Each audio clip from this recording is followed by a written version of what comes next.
incident. The USS Pueblo incident was an important point in the Cold War, yet many have never heard of it. Why, you may ask? Well, 1968 was a year of turmoil and change for the United States. The Vietnam War was at its height. The civil rights movement was in full swing. The assassinations of both Martin Luther King Jr. and Robert F. Kennedy, riots, and social unrest dominated both social and political stages. To begin to understand why the USS Pueblo incident was a major incident in the Cold War and an intelligence debacle, first we must go back to the end of World War II to really understand how the Cold War began. This incident, to this day, has affected our relationship with North Korea.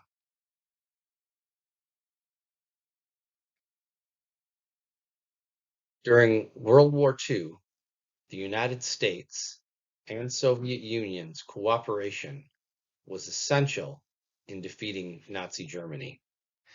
Although strained from the beginning, tensions hit a new high when Allies questioned the post-war boundaries.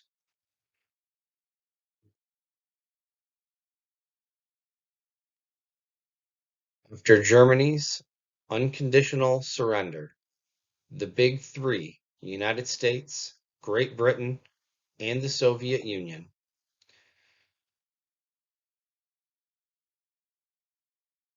surrendered. Oops, sorry about that. Decided to meet to discuss European boundaries. After the defeat of Germany, this was known as the Potsdam Conference, which shaped the future of post-war Europe. It was argued that Germany would be occupied by the United States, Great Britain, France, and the Soviet Union. Tensions arose when Stalin sought reparations from Germany for the destruction the Soviet Unions endured from their invasion, which President Truman did not agree with and did not want a repeat of the Treaty of Versailles. This disagreement between Soviet Premier Joseph Stalin and American President Harry Truman set the stage for a post-war Cold War that would last decades. As Europe lay in ruins, facing the uphill battle of rebuilding cities, resurrecting their economy, and feeding its people, U.S. Secretary of State George Marshall proposed a European recovery program. This would be later known as the Marshall Plan.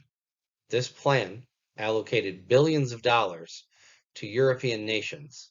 In essence, this was to prevent vulnerable countries from falling to communism.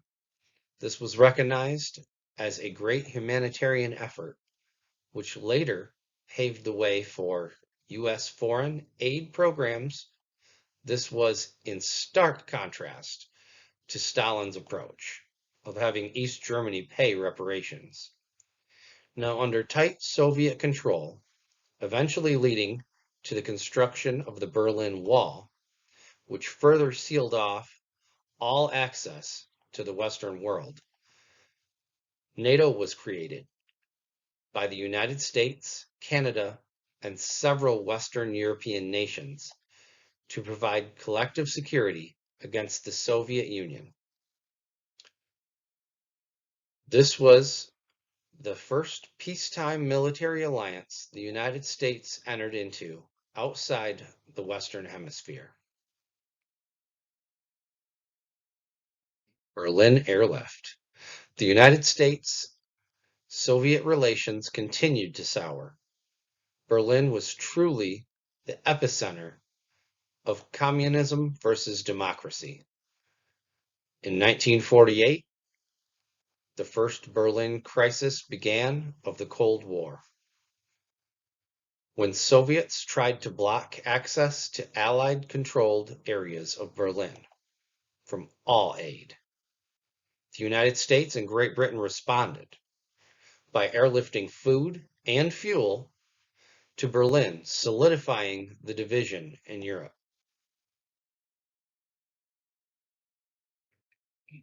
Beginning of the Cold War continued. The Iron Curtain.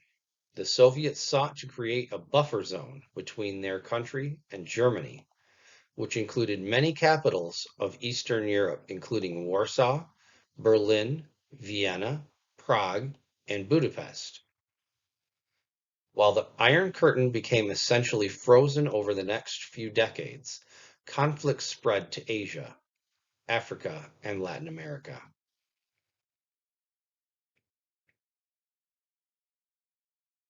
The Chinese Civil War in 1949 resulted in China, the world's most populous nation, to join the Soviet Union as a Cold War adversary to the United States. In 1950, the Korean War started, with Communist China backing North Korea. After 3 years of bloody campaigns, a truce was signed in 1953. Even though the United States succeeded in freeing South Korea from communism, it was a costly victory, and the division remained and remains still to this day. In 1954, a colonial French regime fell to Vietnam. Close to home, Fidel Castro overthrew pro-American military dictator Batista in 1959. Fidel Castro and Cuba quickly became Soviet allies, which highlighted the United States' failure to prevent communism, which brought the Cold War just 90 miles off the coast of Florida. The spread of the Cold War continued. Like his predecessors, Kennedy adopted this policy of containment, which hoped to stop the spread of communism. He also took it a step further and implemented a new strategy known as flexible response. This relied on special operation forces to fight conflicts without resorting to war. At the same time, Kennedy built up American nuclear arsenals and arms, one of the largest peacetime arms buildup in our history. This in order to keep up with the Soviets. Kennedy created the Peace Corps, which deployed American volunteers to undeveloped countries to help in areas such as healthcare, farming, and education, specifically in Asia, Africa, and Latin American countries. To counter Soviet influence in the developing world, Kennedy began support for different measures in these areas, along with the Middle East. Kennedy pledged that the American people would pay any price, bear any burden, meet any hardship, support any friend, oppose any foe to assure the survival and success of liberty. Kennedy saw Vietnam as the line in the sand, especially after the failures of the Bay of Pigs, Berlin Wall, and the continued spread of communism in Asia. After Kennedy's assassination, President Lyndon B. Johnson continued with Kennedy's pledge.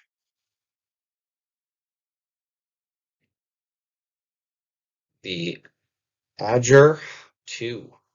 Originally, this ship was built as a general-purpose supply vessel for the U.S. Army in 1944. By 1954, it was reclassified as a freight and supply vessel, and it was taken out of service. The ship was renamed the USS Pueblo in 1966 and classified as a light cargo ship. In 1967, it was reclassified to Azure II under the command of Commander Lloyd M. Butcher. The crew of the USS Pueblo, or Azure II, referred to the vessel as the Lonely Bull. 1966, Operation Click Beetle. Operation Click Beetle was a project that converted outdated light cargo ships into electronic intelligence gatherers.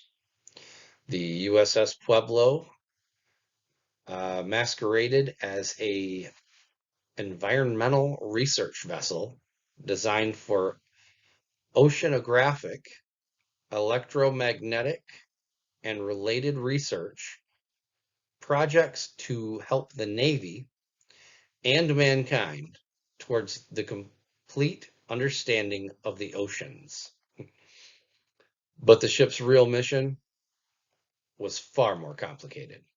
Its maiden voyage was an intelligence gathering mission in the Sea of Japan on January 23rd, 1968. This mission was to gather some intel about the Soviet Union and North Korea.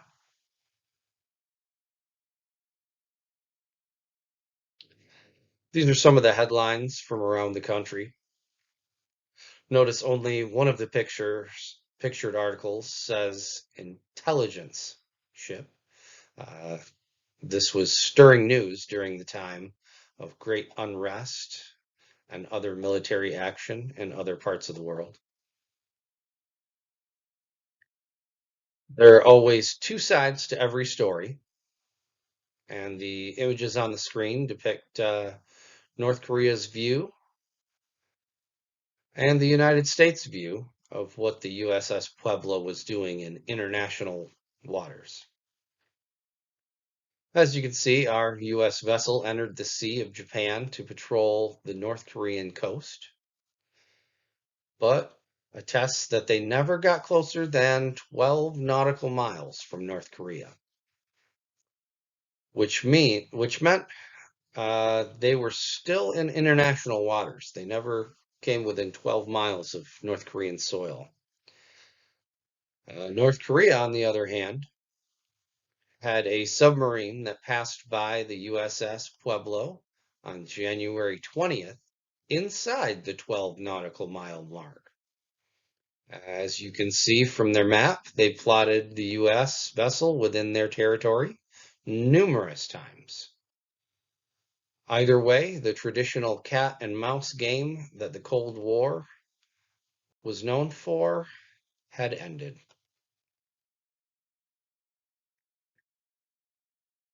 The capture of Pueblo continued. January 23rd, 1968, a North Korean submarine approached the USS Pueblo, which was then subsequently ordered to stand down or be fired upon. Instead, the Pueblo tried to get away, but being an old, slower freight and supply vessel, it was no match for the submarine chaser. As the chase continued, more torpedo boats joined the attack, and warning shots were fired. For over 2 hours, the USS Pueblo stalled, preventing North Korea and any officials from it from boarding the vessel. As the Pueblo stalled for time, crew members began destroying sensitive materials. As one crew member was seen dumping items overboard, a submarine opened fire, killing one crew member.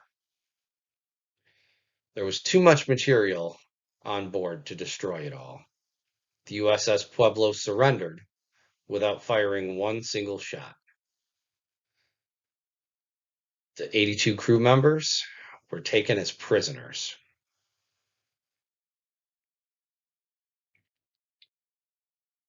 Just hours after capture, a plane flew from Pyongyang to Moscow carrying 790 pounds of cargo, believed to be from the Pueblo. The intelligence estimates uh, an intelligence estimate concluded that the Soviets had gained 3 to 5 years on the Americans in the race for communications technology. As much as 80% of document holdings and 95% of cryptologic equipment survived the ship's hurried, chaotic emergency destruction effort. The KW-7 code radio, amongst the items taken, represented the greatest loss, as it was the most sophisticated piece of equipment on board.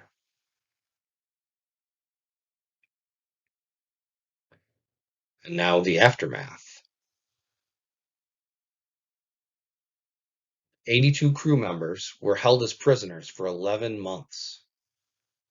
During this time, they were subject to torture, interrogations, death threats, and psychological damage. The men were held at Pyongyang in a building known as the Barn. They kept commanding officers isolated from the others. Eventually, North Korea succeeded in gaining confessions. Commander Butcher confessed that they intruded into the territorial waters of North Korea and committed hostile acts. He only did so because North Korea threatened to execute his entire crew. The crew did send signals that they did not confess willingly. For instance, in the picture you'll see here, you'll notice crew members lifting their middle fingers, telling their captors it was a Hawaiian gesture for good luck.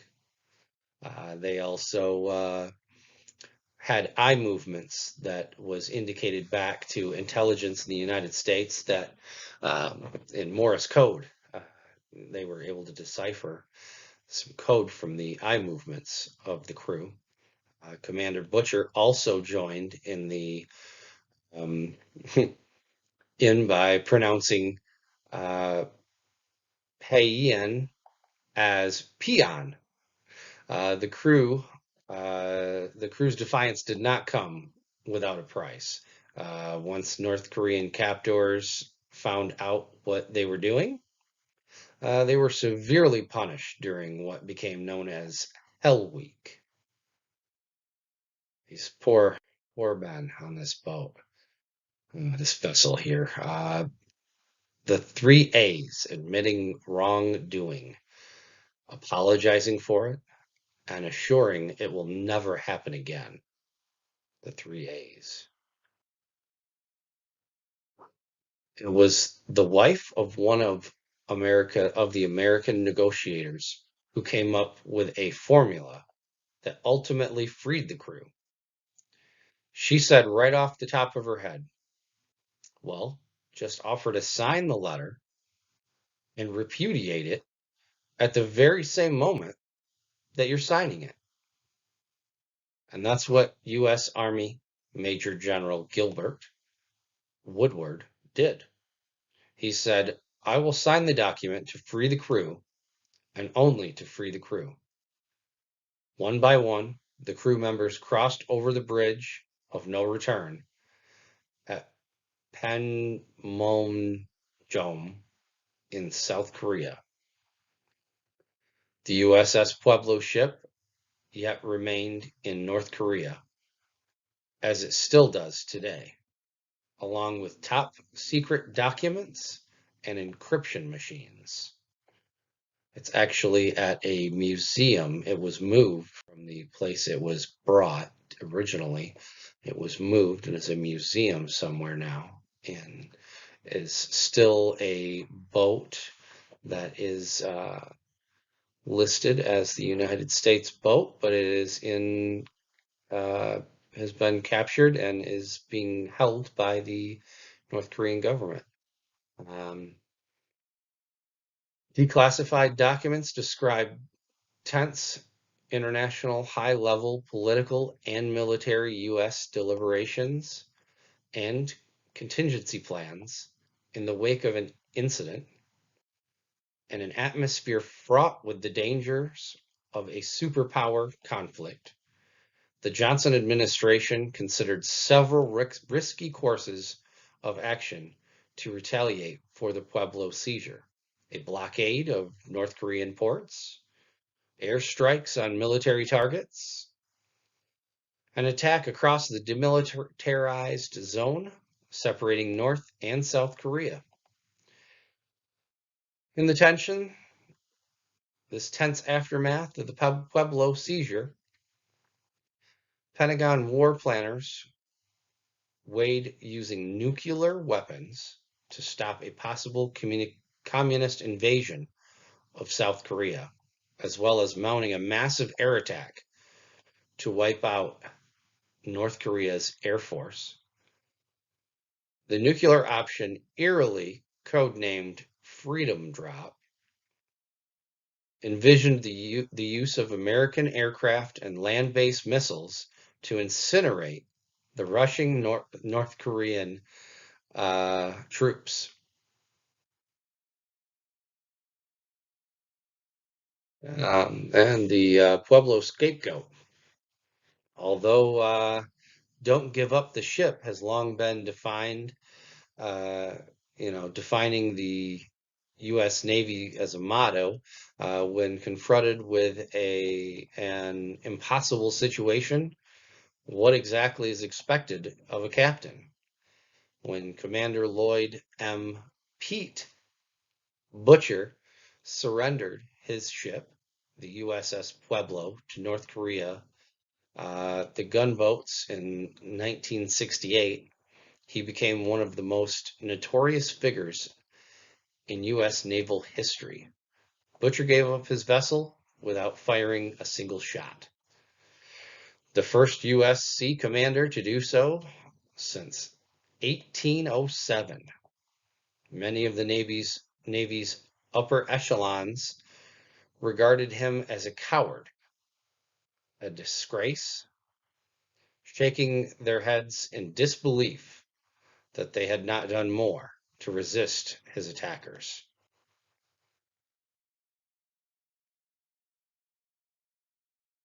This is a quote from retired Admiral William Rayborn, echoing the attitudes of many old line officers. A Navy court of inquiry argued that Butcher be court-martialed, faulting him with almost palpable disdain in its report because he just didn't try. Who was Commander Lloyd M. Butcher? Well, he was born in Pocatello, Idaho, in 1927. Butcher had been orphaned as a toddler after being adopted by a couple, and his new mother soon died. His father was imprisoned for bootlegging.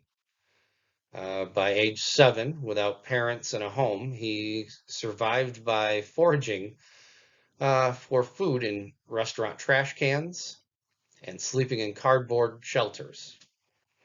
He was eventually arrested for stealing fish hooks from a five and dime store and sent to a Catholic children's home in northern Idaho. At 14, he moved on to Boys Town. He played on their football team and served as captain of the school's cadet corps. In 1945, When he was 17, he enlisted in the Navy. But the war had ended by the time he was assigned to a supply ship in the Pacific. He later attended the University of Nebraska and married. He rejoined the Navy as an officer in 1953, and 2 years later entered submarine school.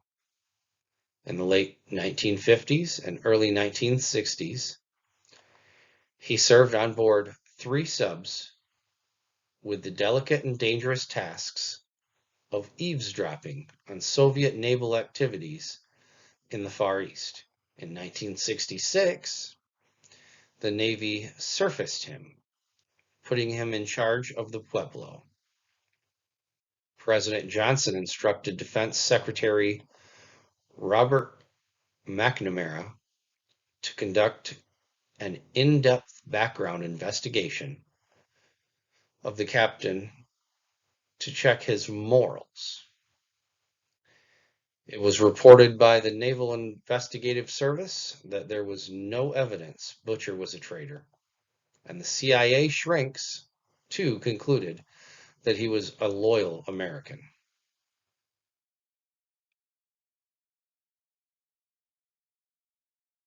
At the time of the attack, the U.S. Pueblo was along with no U.S.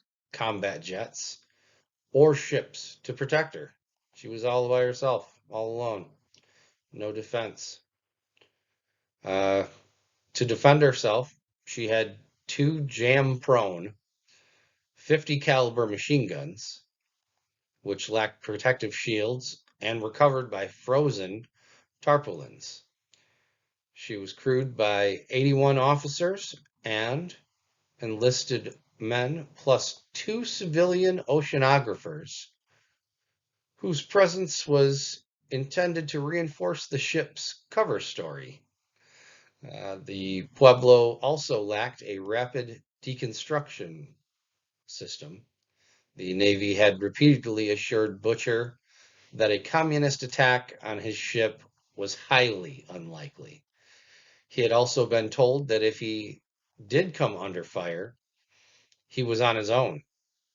With hundreds of soldiers dying in Vietnam, the last thing Johnson wanted was a second land war in Asia.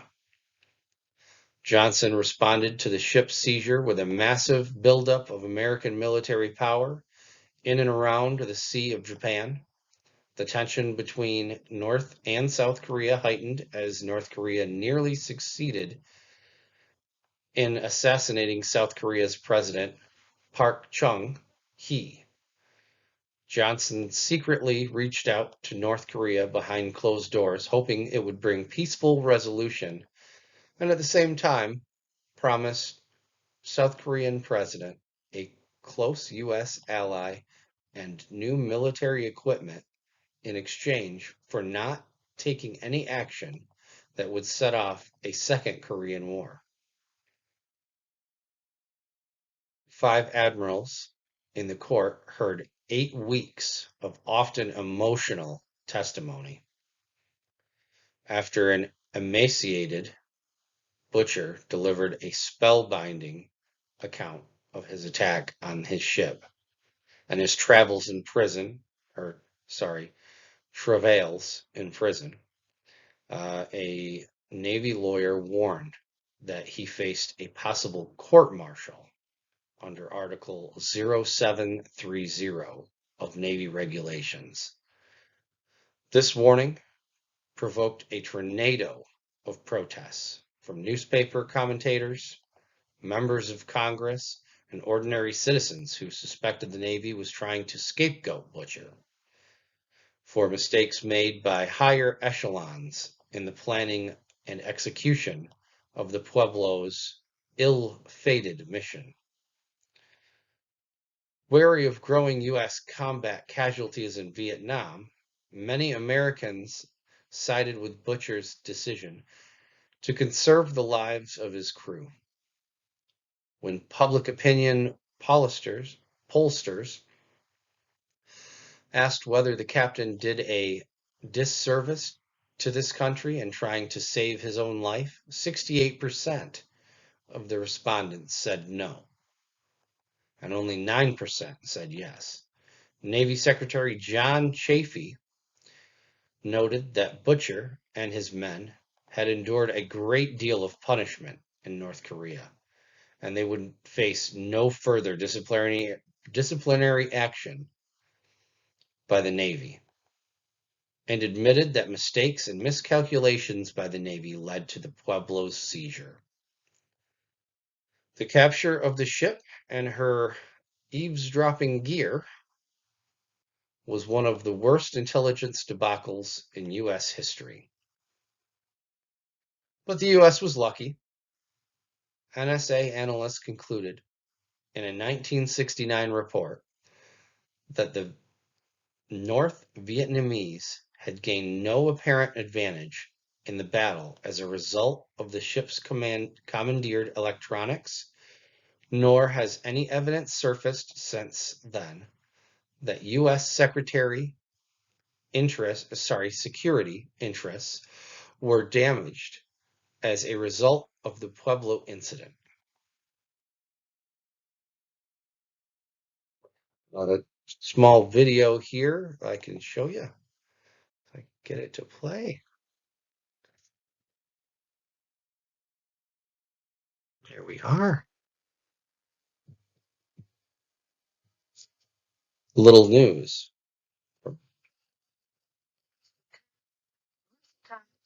Few have been more interesting than the watershed year of 1968.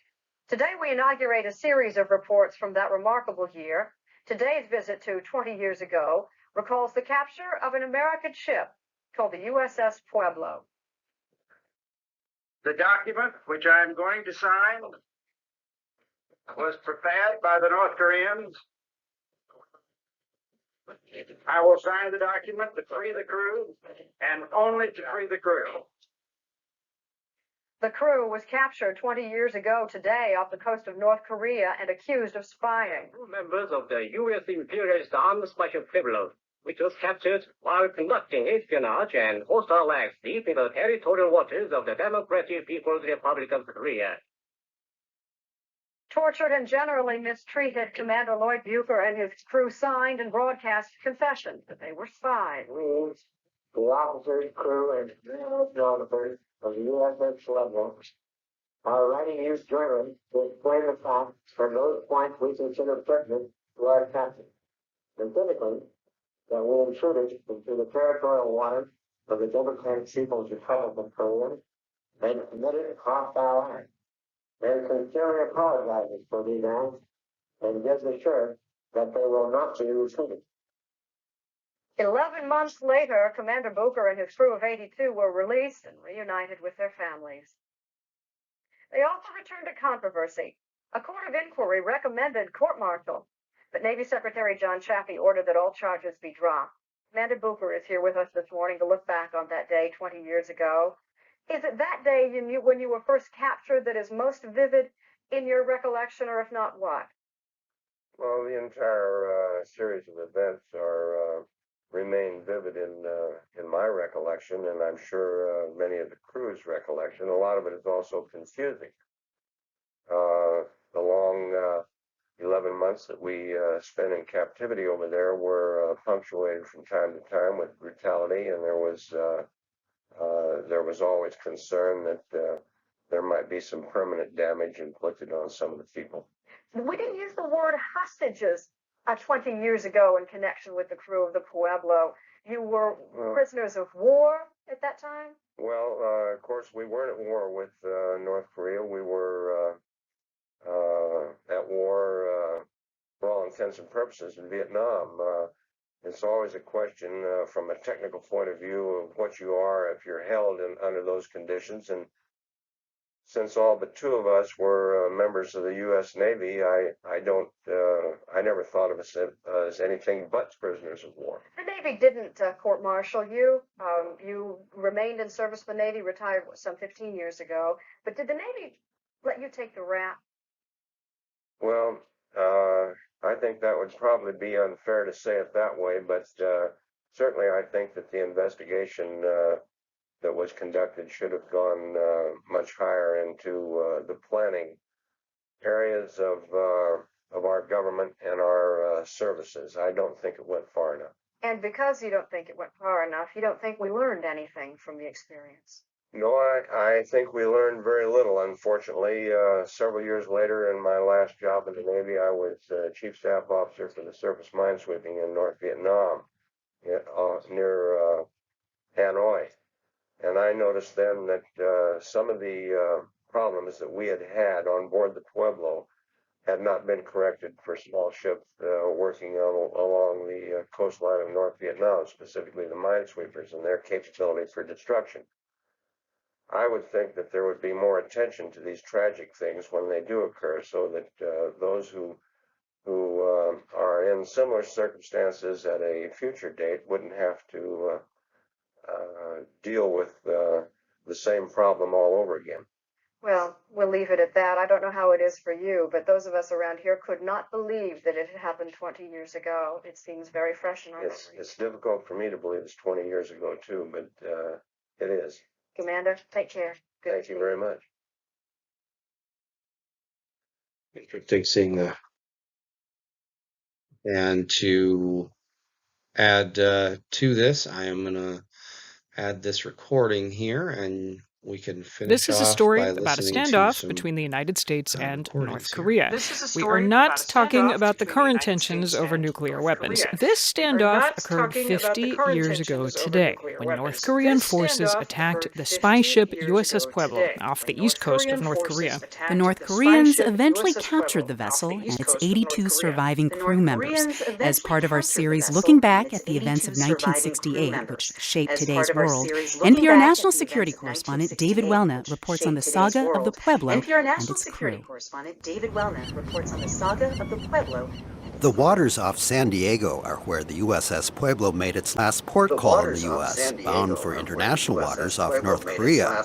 For an eyewitness account of what happened when it got there, I visit a former crew member in the San Diego suburb of Bonita. I am Bonita's token POW. Retired Staff Sergeant Bob Chicka was one of 2 U.S. Marines assigned to the Pueblo. Unlike the rest of the crew, they both spoke some Korean. They wanted a Korean linguist on board, and I was it. That's because the Pueblo was on its maiden voyage as a spy ship, masquerading as an environmental research vessel. Its mission, gathering intelligence electronically on the Soviet Union and North Korea for the Navy and the National Security Agency. We were out there alone. That's why the ship's song was the Lonely Bull, because we went out alone, and we were supposed to just collect intelligence and not cause trouble. But trouble came to the Pueblo. That's a painting done of the attack on the ship. A big oil painting on Chicka's living room wall shows 6 North Korean warships and 2 MiG-jet fighters firing on the Pueblo as black smoke rises from its deck.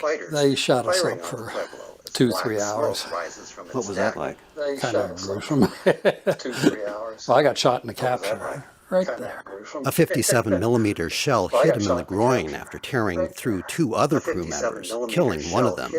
The Pueblo was virtually defenseless. It had only 2 small machine guns draped with ice-encrusted tarps. The last conversations we got over the radio was that help was on the way. Obviously it wasn't. What's your speculation on what happened to Mr. President? I honestly don't know. The next day, President Lyndon Johnson gets on the phone with his Defense Secretary, Robert McNamara, who promises a speedy response. I think we need a Cuban Missile Crisis approach to this. Goddamn, we ought to get locked in a room, and you ought to keep us there, insist we stay there until we come up with answers to 3 questions. What was the Korean objective? Why did they do it? Secondly, what are they going to do now? Blackmail us, let us go? And thirdly, what should we do now? LBJ settles on a show of force. The next day, he sends the aircraft carrier Enterprise closer to North Korea and activates Army Reserve units. Here's ABC Evening News anchor Bob Young. But the Pueblo incident and today's military call-up come at a time when America is already engaged in one war, a war that has been challenged politically here at home almost as much as it has been challenged militarily on the battlefields in Vietnam. Unlike today, when it's South Korea pressing for diplomacy with the North, Back then, Seoul was demanding a military response.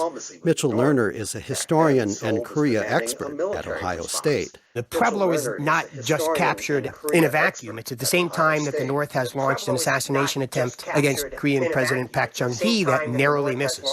So the South is really irate, and they are demanding that they march north and that the United States back them up. But the Johnson administration, mired in the Vietnam War, has no stomach for possibly restarting the Korean War.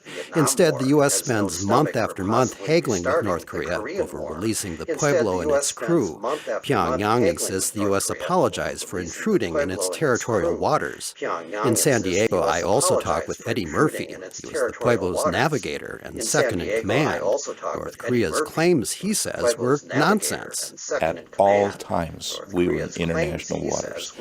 We never violated the 12-mile limit. Never, ever penetrated the 12-mile limit. Did you come close to that 12-mile limit? We were about 12.8 at one point, but never, ever did we violate their waters. While talks drag on, the North Koreans beat, starve, and torture their American captives, demanding written confessions.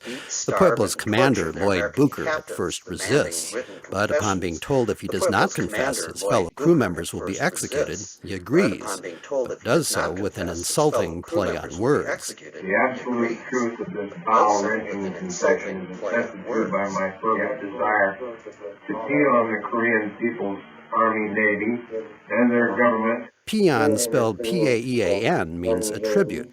At a reunion of the Pueblo's crew members years later, Booker, who died in 2004, recalls the trick he played on the North Koreans with his choice of words. I was able to get them to buy the idea that we were all eager to pee on North Korea, and to pee on Kim Il-sung, and to pee on their army and navy. Crew members also extended their middle fingers in photos North Korea unwittingly distributed worldwide. Pyongyang, meantime, is demanding what it calls the 3 A's. That the U.S. admit the Pueblo invaded their waters, apologize for having done so, and assure it would never happen again. On December 23rd, exactly 11 months after the Pueblo's capture, U.S. Army General Gilbert Woodward agrees to put his signature on such a statement. But he first makes clear he's doing so for just one reason. I will sign the document to free the crew, and only to free the crew. But the crew is all the U.S. gets back. It turned out that a lot of things had fallen into the communist hands. Jack Cheevers wrote Act of War, a history of the Pueblo incident. He says 10 encryption machines and thousands of top-secret documents aboard the Pueblo fell into North Korean and eventually Soviet hands. There'd been a tremendous loss, much worse than originally was feared. One of the NSA historians described it as everyone's worst nightmare, and it was considered the worst intelligence loss in modern history. The crew came home to San Diego, but the Pueblo itself remains in North Korea, part of a war museum. This video now plays aboard the captured ship. The U.S. imperialists went down on their knees again before the independent army and people of Korea and signed the instrument of surrender. It's when David took on Goliath and won. Van Jackson was the Pentagon's top advisor on North Korea in the Obama administration. He's written a book on how, because of the Pueblo incident, the U.S. established a reputation in North Korea for backing down, which continues to this day. It was a hell of an embarrassment to the United States. It still is. But for North Korea, this was a very proud moment that emboldened them to do more of this activity. They look at America's track record of restraint, and that's what they learned from. For LBJ, the Pueblo stood as a bad omen. Again, historian Lerner. In his memoirs, he said if there's one day for me that symbolized the chaos of 1968, it was the morning I woke up and found out the Pueblo had been captured. Former crewman Chicka, for his part, doubts the U.S. Navy's learned much from the Pueblo incident. I think they would prefer to forget it occurred. The Pueblo is an Indian village in the desert, not a ship. American forbearance did ultimately free Pueblo's crew and avoid war. But North Korea also learned from the episode that standing up to a military colossus, much as it is today with its nuclear weapons buildup, is a risk it's willing to take. David Wellna, NPR News, San Diego. David Wellna, NPR News.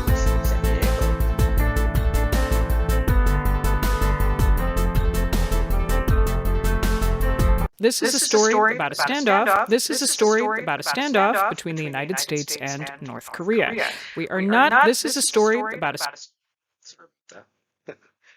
a. So as you can see, this was a pretty big deal, but you don't hear a lot about it these days. So not a lot of people heard about it. A lot of things were going on that time, at that time. So pretty interesting piece of history. I was excited to learn about, and hope you learned a little bit about it too.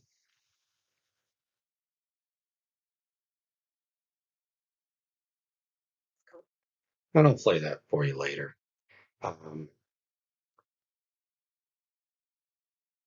Let's see, another great tragedy of the Pueblo. For the crew members, now they're in their 60s and 70s, as you could see, Commander Booker, in his the video there, that he was in an aged state, in his 60s and 70s. Many disabled crew members struggling to fix on fixed incomes, having received nothing in damages. The government once paid them about $800 for food they didn't eat, calculated at the World War II rate of $2.25 a day, which was a slap in the face when Iran hostages were entitled to $4.4 million, or $10,000 a day. Just another acknowledgement from a government that has regarded them as an embarrassment. Many of the crew members have faced difficulties of post-traumatic stress disorders, and many are disabled on disability payments. For years, the administration did nothing. The Congress did nothing. Then the Congress did. In 2016, rather, when it passed the Justice Against Sponsors of Terrorism Act, allowing suits to move into federal courts. 61 crew members and 110 surviving family members of USS Pueblo were then entitled to more than $2.3 billion in damages suffered in the capture of the intelligence gathering vessel in 1968. The damages awarded are among the largest ever awarded in a state-sponsored terrorism case.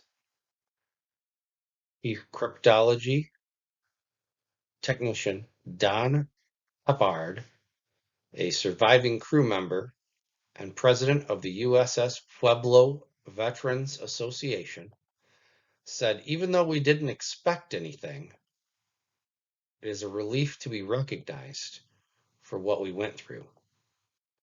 Maybe now it is finally settled and we can move forward." Poor man. Here are all the sources that I can